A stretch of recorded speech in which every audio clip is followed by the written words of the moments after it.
Good morning, welcome to ANZ News. It's Thursday, the 17th of June. Big news last night from the US Fed. Last night's most important US Fed meeting clearly delivered a surprise to the market, with basically everything except the USD tanking on the more hawkish than expected outcome of the FOMC meeting. Whilst, as all expected, they did not raise rates above the current 0.0 to 0.25%, nor ease up the 120 billion per month quantitative easing program. A few members of the committee saw the first rate hikes move into the end of 2022 from 2023 in response to inflationary pressures and expectations of stronger growth of better than expected vaccination rates. Gold and silver were the hardest hit, down 2.5% on the minutes being released and staying down, whereas shares, down around 1%, partially rebounded on Chairman Powell stating, in reference to the so-called dot plot that we're going to show you, mapping FOMC's member forecasts of interest rates. The dots should be taken with a big grain of salt. Here's that image here showing these dot points.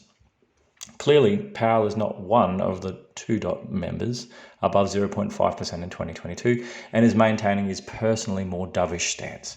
Indeed, he was at lengths to talk down the changes, saying, "You can think of this meeting as the talking about meeting, if you like." They have finally acknowledged inflation will be hotter than expected this year, but maintain it returning solidly back to their target in 2022, and hence no need for action. This from Bloomberg. The Fed marked up its inflation forecast through the end of 2023. Officials see their preferred measure of price pressures rising 3.4% in 2021 compared with a March projection of 2.4%. That 2022 forecast rose to 2.1% from 2%, and the 2023 estimate was raised to 2.2% from 2.1%.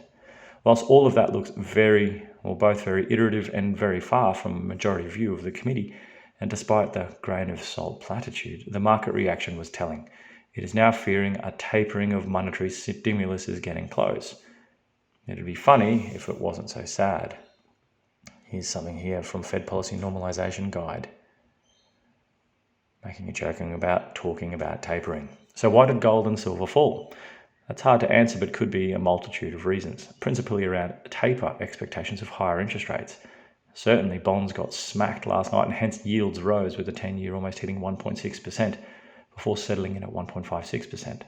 The USD, up nearly 1%, would have put more pressure on precious metals and commodities alike. The Fed reiterating its belief inflation will settle back down in 2022 amid the prospect of higher rates later that year would also not have helped. However, all these supposedly technical reasons arguably miss the bigger point that the share market gave us some reminder of. Firstly, looking at the dot plot, even a median rate in 2022 of around 0.3% less, or 22.1% inflation, is still very deep in negative real rate territory. Secondly, and this is surely the elephant in the room, we saw what happened last time they tried to taper into supposed economic strength in 2018, and the share market crashed. The junkie is nowhere near ready for the juice to be taken away. This next chart we're going to show you is prepared by Real Investment Advice and should be at the front of every investor's mind right now. Only now in hindsight and with the context of time can we see that the COVID crash was not a secular bear market in traditional sense. Yes, it fell enough, but it rebounded almost immediately. Here's that market versus trend graph here. From author Lance Roberts, tops are a process and bottoms are an event, from Doug Cass. During a bull market, prices trade above the long-term moving average. However, when the trend changes to a bear market, prices trade below that moving average. The keyword is trend. This chart we're going to show you next also compares the market to a 75-week moving average.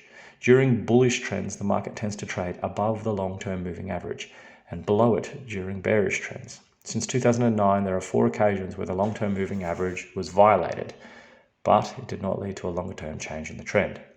The first was in 2011, as the US was dealing with a potential debt ceiling default and a downgrade of the US debt rating. Fed Chairman Ben Bernanke started the second round of quantitative easing, flooding the markets with liquidity. The second came late in 2015 and early 2016 as the Fed Reserve started lifting interest rates combined with the threat of Britain leaving the European Union, or Brexit. Given the US Federal Reserve has already committed to tightening monetary policy, the ECB stepped in with their own version of QE. The third came at the end of 2018 as the Fed began tapering its balance sheet. and hiked rates. The market decline quickly reversed the Fed stance. Finally, the pandemic shutdown of the economy led to a price reversion in the market. The Fed intervened with massive liquidity injections and the start of QE4. Each of these declines only gets classified as corrections. The market did not sustain the break of the long-term trend. Valuations did not revert and psychology remained bullish. This chart here shows the deviation in the market price above and below the 75-week moving average.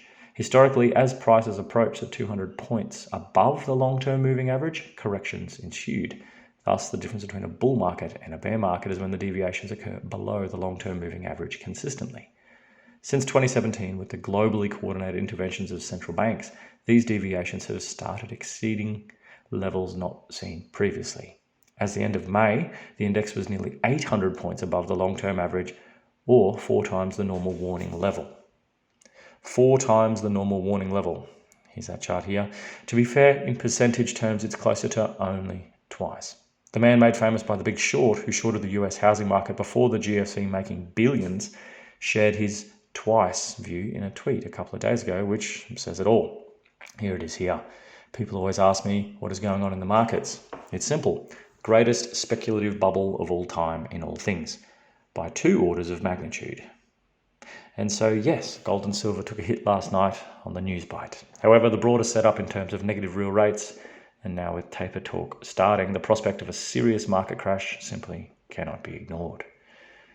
And that's news for today. If you're after the physical stuff today and buying that little dip we had last night, jump over to ainsleyBullion.com.au.